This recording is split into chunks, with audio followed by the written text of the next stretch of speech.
You ask Tiger to solve. This deals with linear equations with one unknown. The final result is x equals 2.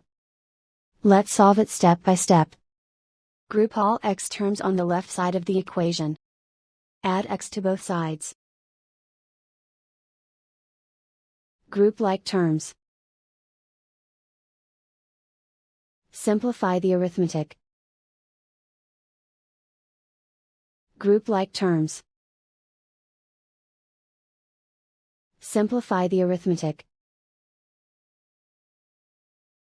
Group all constants on the right side of the equation.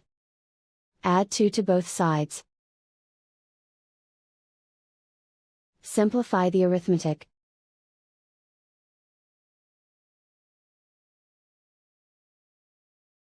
Isolate the x. Divide both sides by 6. Simplify the fraction. Find the greatest common factor of the numerator and denominator. Factor out and cancel the greatest common factor. And so the final result is x equals 2.